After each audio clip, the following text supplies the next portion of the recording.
Welcome to our review of Lucha Underground episode 38 of the third season, possibly the final season. Before we get underway, just some good news to throw at everybody. The producers of Lucha Underground are talking about, they think it's about a 50-50 chance there might be a fourth season. So that's the first kind of promising thing we've heard out of them really this whole time, while we've been speculating as to... for like a year. Yeah, as to, what would happen with the show. So it makes me inclined to believe that they're probably at least truthful, because if they wanted to assuage fears, they would have said something a lot sooner. Yeah, I'm kind of on the fence because everything we've seen so far has been fantastic, or at least good. The worst I've ever seen on a Lucha Underground show was good. The best I've ever seen is the best in the world. The best, you could hold that up against New Japan, PWG, Ring of Honor. There's some other promotion in the world. I just can't remember. Evolve. Right, there you go. Probably, anybody like that. I seem to remember there's another promotion out there. But, Chikara? Chikara, yeah, that'll do too. You could hold anything in Lucha Underground up against anything else in the world at its best. At its worst, you can hold Lucha Underground up against pretty much everything else in the world. Yep. What I'm hearing is that there will be moderate to significant budget cuts. So what that means is and I think you told me Dario Cueto probably not coming back because he's kind of a big name in the Latin American TV circuit. Mm-hmm. He is relatively, considering that he is a non-wrestling talent, he does take home a fair paycheck. Yeah. So we're probably not going to see him. I would have to hazard a guess that Pentagon Dark not coming back, because he's a much bigger name than he was before. Possibly Mil Muertes, possibly Cage, although they may come back. Matanza probably coming back because Jeff Cobb doesn't have as big a name. For some reason or other, he just hasn't been able to capitalize the way like Ricochet has, having the dual identity. But I'm sort of on the fence because I think a lot of the people that made this what it was probably won't come back. You're probably true on that. You got a bunch of people who have signed with Impact Wrestling, aka TNA, Gianni Mundo and Taya. Mm-hmm. You would have to imagine Rey Mysterio wouldn't be back. You would have to imagine, like you said, Pentagon would be probably not back. Phoenix might not be back. You could also possibly lose Jeremiah Crane, aka Sami Callihan. Mm-hmm. Although he kind of goes wherever he feels like going. It's not really about all the money for him. Otherwise, he would have just stayed with WWE. Yeah, that's fair enough. Been a cookie cutter guy. Yeah, but maybe Willie Mack's going to be back. Maybe Killshot and Dante Fox. But those guys, if they hit the indie circuit hard, they could be big stars. They just haven't for some reason. I don't know what their deal is. I think part of it is the some of the Lucha Underground talent have signed exclusivity deals, which is why some of them have been more, let's put it this way, wanting an answer as to what's going to happen with Lucha Underground, because they're kind of stuck. They can't go to places that have TV deals or iPay-per-views and stuff like that. So, their earning potential with Lucha Underground in limbo was severely hampered. And I don't know if Killshot and Dante Fox are on that list, but I suspect they may have been. Yeah, I'm just gonna say I'm on the fence, and I guess we'll see if they if they do sign for a fourth season. Like, how long is it gonna take? Like, we had to wait 6 months in the middle of a season already. Are we gonna have to wait another 6, 8, 9 months? I would still like to hear the story about why there was such a large break in the action, because it doesn't make any sense. Like, the filming schedule doesn't back up any kind of filming problem. Their season 3 scheduling for like filming was solid, pretty much on par with seasons 1 and 2. So I've never heard a solid story as to why there was that big break.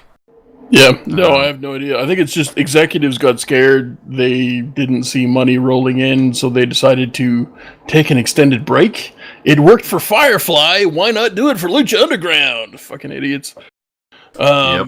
I think it's just executives at a TV station being stupid suits. And that's pretty much all you can really chalk it up to. Yeah, pretty much. So let's kick off into this episode here. This should make me hard. We open up with a backstage segment between Ivelisse and Jeremiah Crane. Jeremiah doesn't love her anymore. He loves. She wants to know, who the other bitch is, and of course it's Kushina. Yep. And then she turns to just leave, and he calls her a bitch, and no one calls Ivelisse a bitch but Ivelisse, so she super kicks him. Yep. This was kind of the low point of the show, and it's a good thing it was the kickoff, because it was some straight up grade 7 bullshit. Well, I mean, the whole storyline is always straight up grade 7 bullshit. But it's leading to great action in the ring. Things with this. They could have. There's a lot of love intrigue shit you could pull off, but they just didn't. I don't know, I was fine with it. Then we had a battle royale for a unique opportunity. See, apparently they called it ultimate opportunity as well. Is it like the final solution? I guess. We have Argenis, Cortez Castro, Joey Ryan, Malice Huerta, Masquerita Sagrada, Paul London, BJ Black, Ricky Mandel, Saltador, Son of Madness, The Mac, Vinny Massaro, and a returning Pimpinella Escalarta. Si, Pimpi Grande. 2 notes. This was possibly the finest battle royale I have ever seen in my life. There was no dead space, all of the action, all of the spots, no fucking around, no, there was a little bit of fucking around, but it was to set up things that were cool.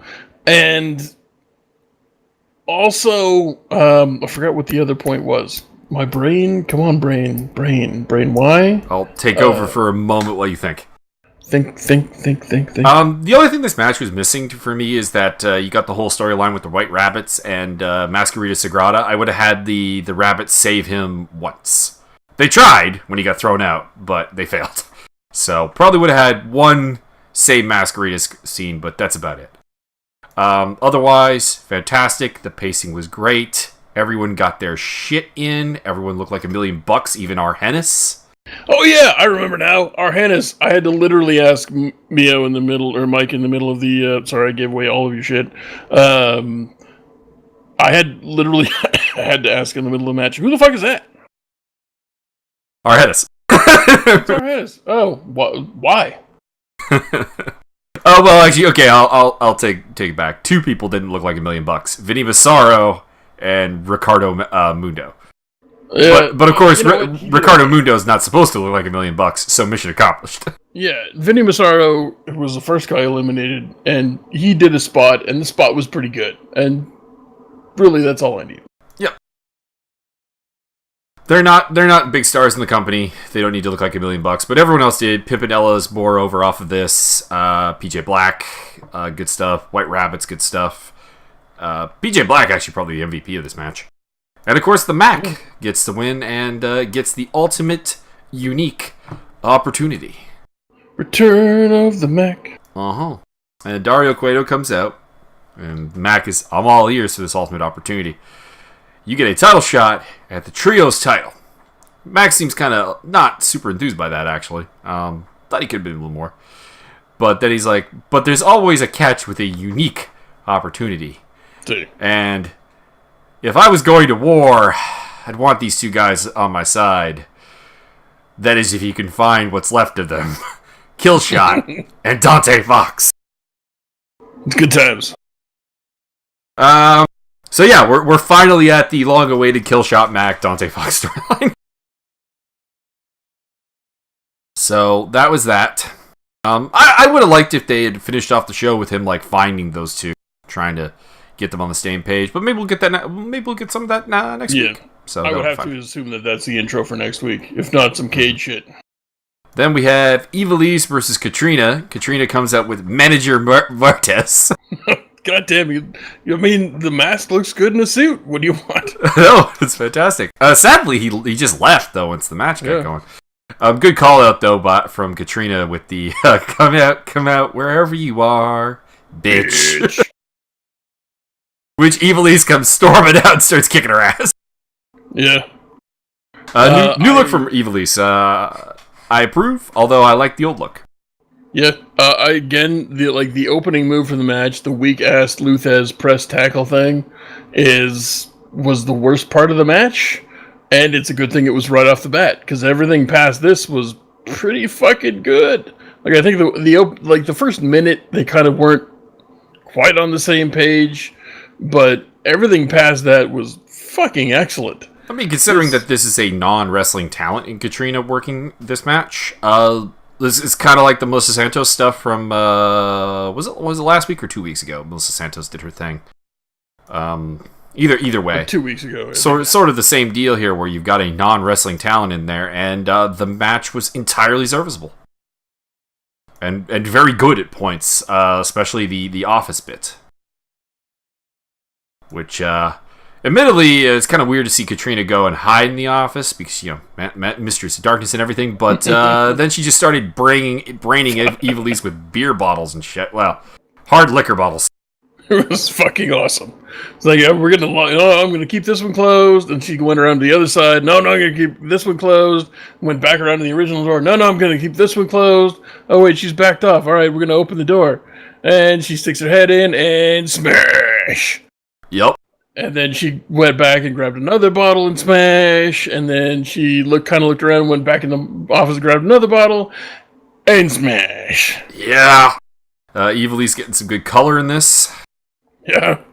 And then she dragged her by the hair up the stairs and then gave her a big old smooch, which put the crowd and yourself, I'm above such things.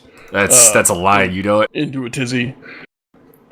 Perhaps, but it was really good. Like there's something about I don't know exactly what it was, but the fact that Katrina got blood on herself, and perhaps in the locations that she received said blood, kind of added something to the match. I'm not sure. Yeah, a certain visual aspect to it that made the match a little bit better. Also lost her top. That's always good. Yeah. Yeah, I can't even remember what that was. Some sort of weird mesh top. It was one of those mesh black tops things. It got shredded to hell in the opening 2 minutes. Yep. With a big grin on Evilise's face before she got super kicked. Yeah, and then Evilise, just ripped it off of her. So yeah, good stuff. I was expecting Mill to be somewhat involved in this, so I was a little let down by that. But Evilise gets the win with kind of a, what do we call it, glimmering DDT? Yeah. Sorry, I've got a weird cough that's cropping up. It was kind of an insecurity DDT, but shout outs to Eric Cannon, we will call it the glimmering DDT.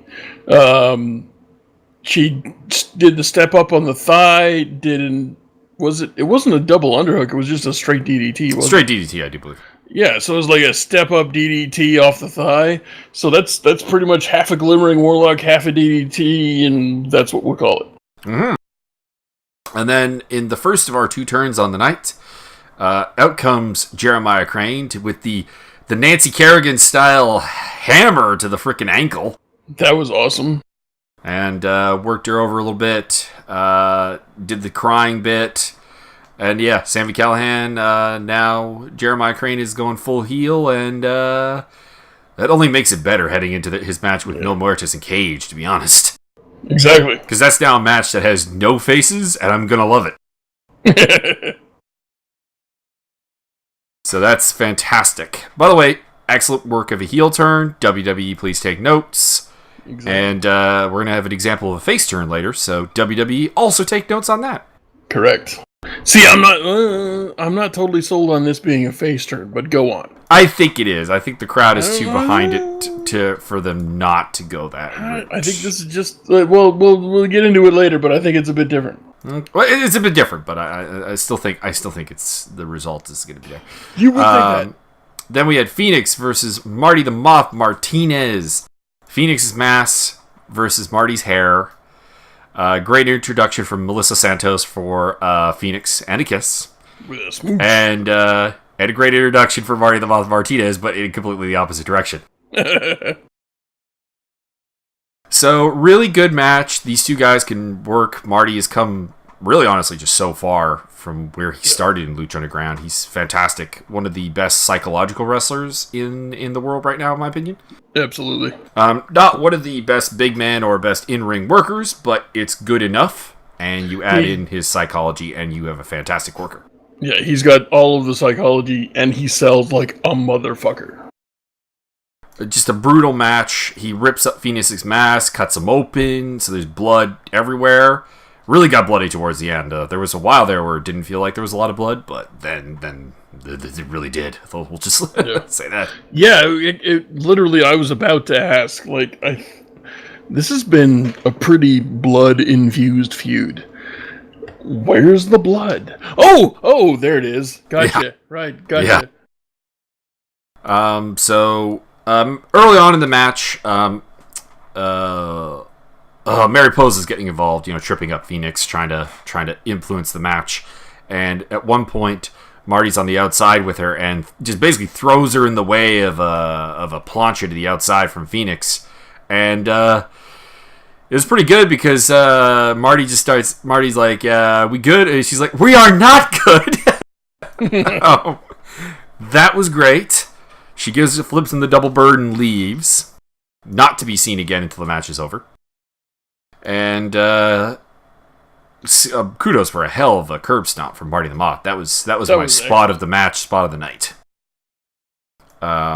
Eventually, he's hacking at the mask. He's got the scissors. I think he made the gesture that he was going to slit Phoenix's throat, actually. And Melissa gets up on the ropes. I love you, Marty, and distracts him. And then slaps him, hits him with a low blow to the balls, and Phoenix gets your win and gets to keep his mask. I really enjoyed the face in lieu of heel gimmick. We don't see that enough. I don't think it's always the stupid faces doing stupid face things and never being intelligent and taking advantage of opportunities. And this was a face taking advantage of an opportunity. It's like, I can totally play on the fact that this dude is obsessed with me. And it will not only play logically, but the fans will kind of be very confused and or behind me, depending on their intelligence level. I think largely they were behind her on this one just because it was a little too obvious, but it still made sense because Marty's delusional. Yeah, exactly. So I enjoyed that very aspect, and I enjoyed the fact that she piled on at the end for the fucking pin. That was, again, as far as I can tell, not illegal in any kind of wrestling sense. I don't think there were really any rules in this match. I mean, we had pretty rampant interference and weapon use. I don't think there were really any rules. Yeah, exactly. So, as far as I can tell, it made complete logical sense. It made great storyline and psychological sense, and the fans were behind it. Hey, why can't WWE do this? Oh, right, because they've got 1,000 fucking writers that don't know what they're doing. And Vince, who's too old to remember what he's doing. I think it's more that I've always kind of, to a degree, defended WWE writers in the sense that I don't think they're allowed to write. They write what Vince McMahon wants to see. Yeah. Otherwise, they get fired. Yeah, that's pretty much true. And since he's 1,000 years old and doesn't know anything except for Duty Howdy and fucking puppetry in the 50s, apparently he doesn't know anything anymore and doesn't know what people... He didn't know what people liked back in the early 90s. That was your first clue. Mm-hmm. If Shawn Michaels has to stick a salami down his fucking pants and show the world that you don't know what you're doing, it's probably a good idea to get out of the business at that point. I'm going to sum up Vince McMahon's problem in a current storyline, and that is Jinder Mahal. Because I've been debating this with a guy on another video, one of the Solid Monsters videos, Is that the guy? Is that the podcast where you keep spoiling all the events for yourself? Periodically. But what I've been debating is this guy tried to use the argument that Vince McMahon is a businessman. The Jinder Mahal title reign must in some way make sense. In a nutshell, was his theory. And I said, that's a good way of looking at business, that sometimes there are things we can't see. But then I kind of take it through all the things that, okay, how does Jinder Mahal potentially make the company money? Is it through merch sales?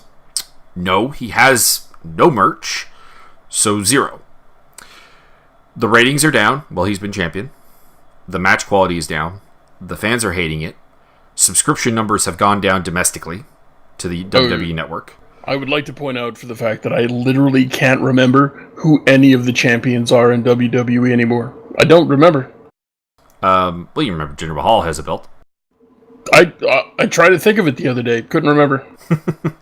I'm not lying. I'm not making things up. I'm not using hyperbole. No, legitimately could not remember who the Raw champion or SmackDown champion were. Don't remember. Yeah, and you have, and the whole idea of Jinder Mahal being champion was to, as much as WWE claims this is not the case, it was to drive subscription numbers in India. Mm-hmm. Those have gone down. Those have gone down 5% over the last quarter, according to Forbes. So you've lost domestic subscriptions. You've lost in theory merch sales, because if you had another champion there, it would probably spike their merchandise sales. You're not putting anyone over because Randy Orton doesn't need to be put over. Shinsuke Nakamura is less over losing to Jinder Mahal because of how it happened. I mean, we're talking about a guy who had to have Great Khali's help in a Punjabi prison match to beat Randy Orton. So I think at this point you can't really put, like, even if you booked it properly, I don't know if you can put anyone over in a feud with Jinder Mahal and make them feel special. Nope. I can't think of a single.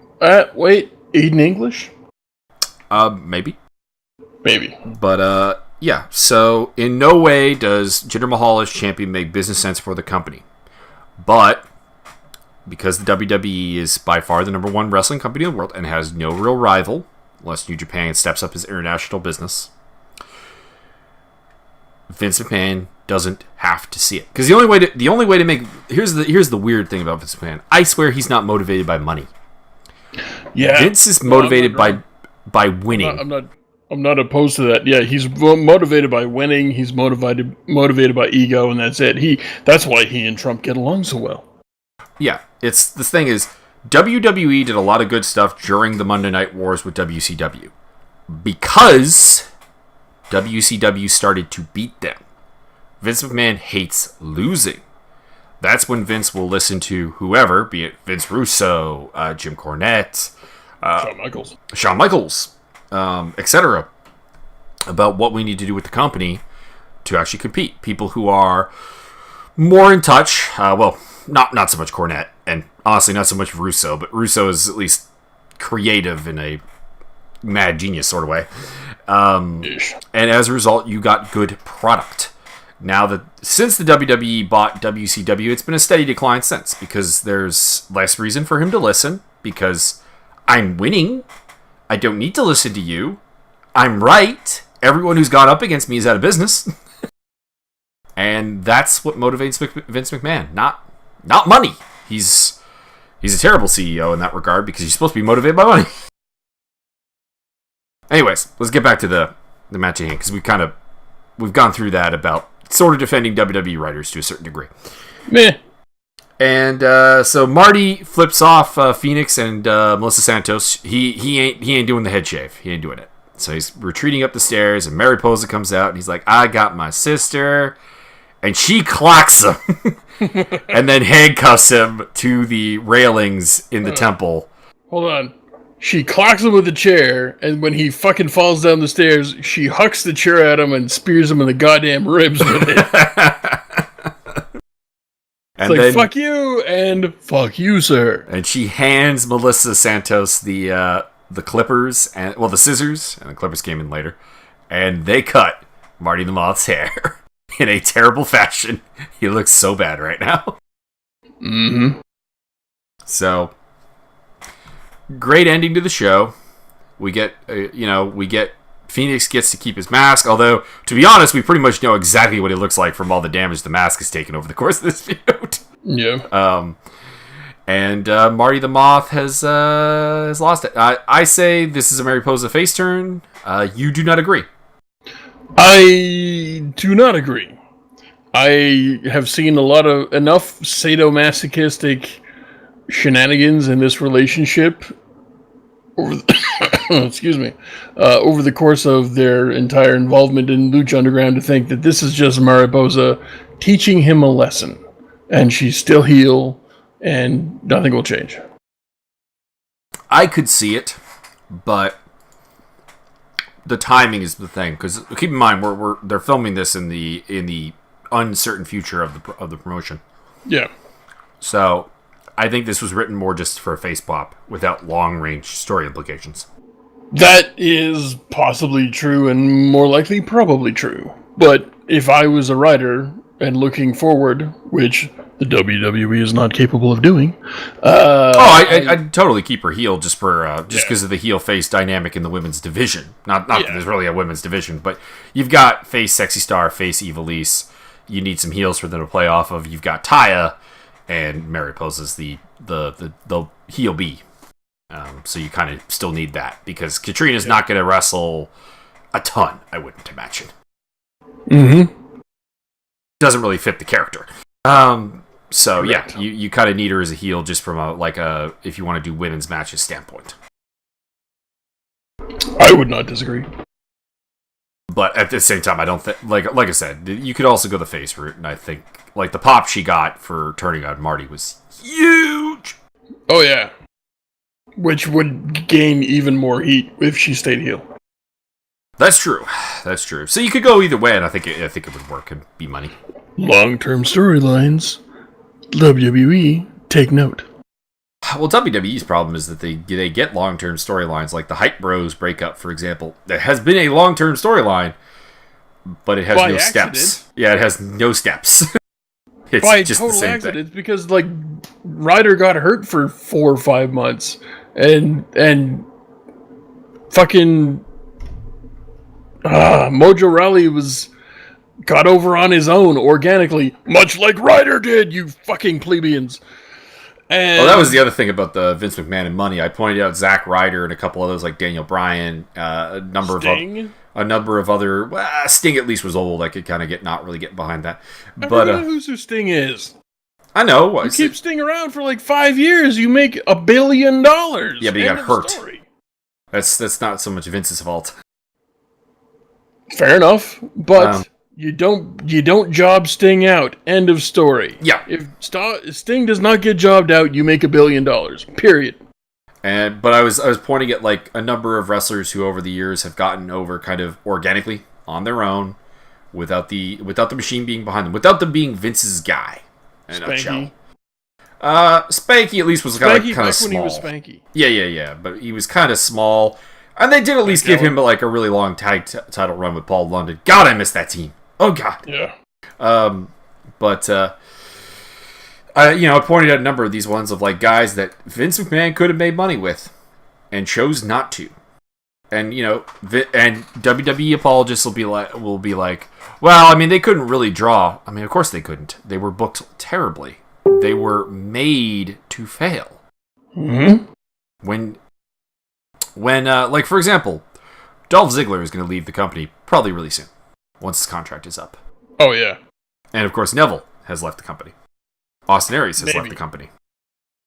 And Neville's a little unclear. Almost all of these are basically related to Vince McMahon is not willing to push me. There are apparently a lot of people in the back who have repetitively told Vince McMahon, Dolph Ziggler is money. This is the next Shawn Michaels. I don't necessarily agree with that. I think there's differences, but I see some of the parallels. Yeah. And Vince McMahon has been like, we gave him the belt and he didn't really draw. Well, of course, because you jobbed him out as champion in non-title matches repetitively and didn't ever give him a clean win. Of course he failed. So, yeah. I mean, it's self-fulfilling booking. If you don't want someone to get... Like, the only person who has gotten over to the... Like, Daniel Bryan is truly remarkable in this regard because he got over so much despite Vince McMahon constantly trying to fail book him. Yep. Like this is the only guy who is like think about how over you have to be to overcome the booking. Because if your name isn't Daniel Bryan, no one else has done it. And that's again. I mean, that's just the tip of the iceberg. I mean, what about? Oh, I don't know. Matt Stryker. Oh man, Matt Stryker. They could have done things with him. Hey, and he was a wrestler that got over, and they fucked him up. So they made him announcer who got over as fuck, and they fucked him up. And I don't know. What about Joey Styles? They fucked every announcer. Like that goes to like why I defend Michael Cole even to a degree, because I'm like, I don't believe we've ever seen any of these guys as long as 100% of your work as an announcer that I have seen is in WWE on the main brand. I take the opinion that I have no idea how good you are, because I'm getting Vince McMahon commentary. Yeah, I'm not going to disagree. And that's just the announcers. He's left so much money on the table. I'm going to go with Vince McMahon has a 90% fail rate in the course of his lifetime of getting any talent anywhere other than just fired. Pretty much. I mean, if we think about the last 20 years or so, how many stars has he gotten over that were not established stars from other places? Well, I mean, he didn't get The Rock over. Rock did that himself. Yeah, Rock did that himself. He didn't get Stone Cold over. Stone Cold did that himself. Yep. Hulk Hogan, Hogan was a main star already. Yep. Ric Flair, already a massive legend. Mm-hmm. The only person I can literally think of is The Undertaker. Yeah. We're gonna go Undertaker. He's the only one. John Cena to a degree, maybe. But even with John Cena, there's like that thought that if he hadn't been like randomly battle rapping backstage and Stephanie had walked in, like he probably wouldn't be in the company. No, I mean John Cena could literally be the previous generation's Roman Reigns, of the guy who nobody fucking cares about, nobody wants. Get him the fuck off my goddamn TV. But John Cena is charismatic as fuck and knows how to talk like a motherfucker. Also, he's damn good in the ring. Yeah, I don't. No idea. No idea why anyone thinks Vince McMahon knows what he's doing. I don't have a clue. That guy is the success of his company has come on the shoulders of other people during the Attitude Era, and his product is only forward thinking, revolutionary, and honestly good when he has to be. When he's been allowed to monopolize, i.e. early 90s, the 80s, most of the 2000s, it has been shit. And there's a reason for that, because when Vince McMahon doesn't feel like he has to listen to people, he doesn't. And we get Vince McMahon wrestling. Yeah, I mean, Bret Hart. Let's just look at Bret Hart. Bret Hart got himself over because he was the best wrestler in the world at that point. End of story. And people loved his matches because they were fan-fucking-tastic. So Vince had no choice but to put the belt on him even though he didn't want to. And also, steroid scandal at that time made him have to go with the smaller guy. Yeah, sure. I mean, I'm not going to lie, that helped. Mm-hmm. I mean, he would have kept it on Hulk Hogan for 75 years if he could. Yep. But, I mean, he had no choice at that point but to put the belt on Bret. Because Bret was the best in the world. The best there was, the best there is, and the best there ever will be. It was not just a gimmick, dude. I mean, he may not be the best there ever will be, but that's about the only caveat I've got for you. Mm-hmm. So, before somebody else has a career better than his, I guess I'll hold my breath. And he had no choice. And he had nothing to do with it. And then Shawn Michaels comes along. And he had nothing to do with Shawn Michaels' success. And he had no choice but to push him because Bret was leaving. And then he had no choice but to listen to what Shawn Michaels was saying because Shawn Michaels was over as fuck. Yep. And you either listen to the man or you go bankrupt. If you look at the guys that Vince McMahon has wanted to build the company around, you had success with Hulk Hogan. That's about it. Yeah. Because he didn't want to build the company around Bret. You know, you've gone over why. Didn't want to build the company around around HBK. Didn't want to build the company around Stone Cold Steve Austin. When he did want to build the company around The Rock, it failed horrendously. It was only until later that The Rock got over. And John Cena was not his pick to be the guy either. So, the guys he's wanted to are like Tom McGee, Diesel, Roman Reigns, of course, being the most recent idea. Failure, yeah. And I'm trying to figure out who was supposed to be in John Cena's shoes. I remember reading a story about this at one point. Bradshaw. Was it Brad? No, Bradshaw's too old. It was a younger guy. I don't know. Younger guy, okay worker, not great on the mic, great body. Can't for the life of me remember who it was. Chris Masters? That was a little bit later on. That was after Cena started to rise. But this is right when Cena came in. There was someone else who came in around the same time that was basically supposed to be the Cena. And I don't remember. I don't remember who it is. I'll put it in the comments if I can find the interview. It was an interview with Paul Heyman that revealed it. Back when he was working with SmackDown.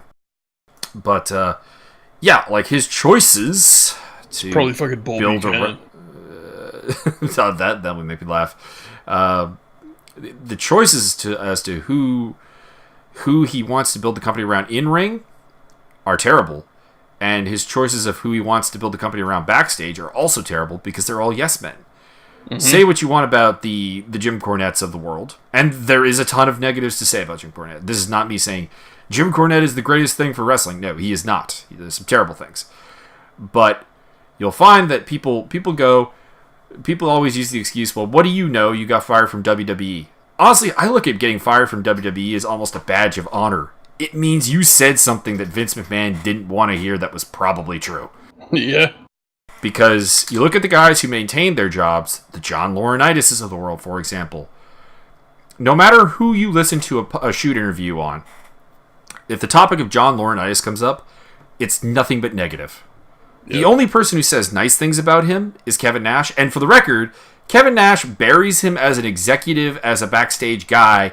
He just follows up by saying, thought he was a dick for the longest time when I had to work with him as like a wrestler working with an executive. Finally got to talk to him as a person.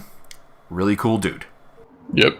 But he says nothing to defend his wrestling sense. Yeah, no, it's the best wrestling sense he had in the world was to be born into the brother of Road Warrior Animal. That's pretty much it. Mm-hmm.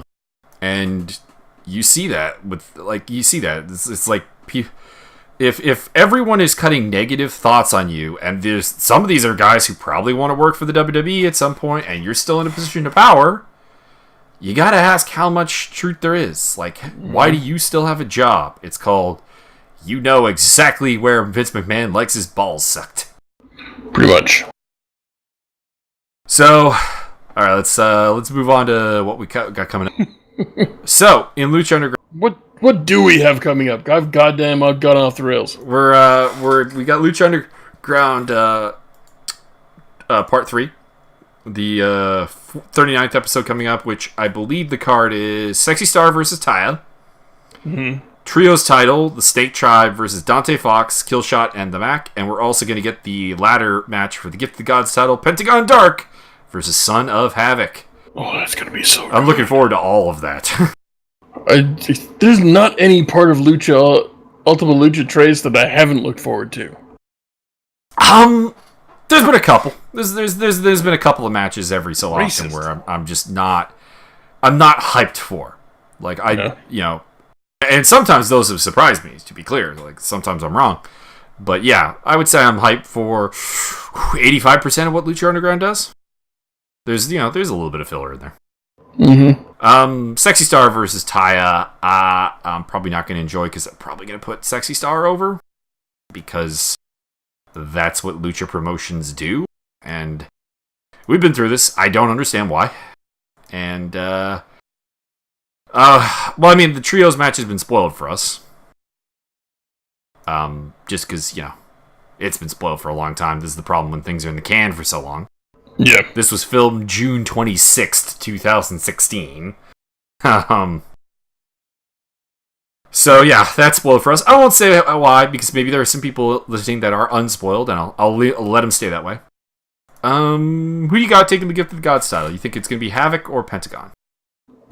If you want to please the fans, it's going to be Pentagon. If you want to kind of... It's got to be Pentagon. There's it's kind of in the same boat there. Havoc's a good wrestler, fantastic and everything, but he's just not built to the same level that Pentagon is. I could see him winning a title off of Pentagon in like a prolonged storyline, but this is kind of like you both were in a Gift of the Gods match. You both got pins.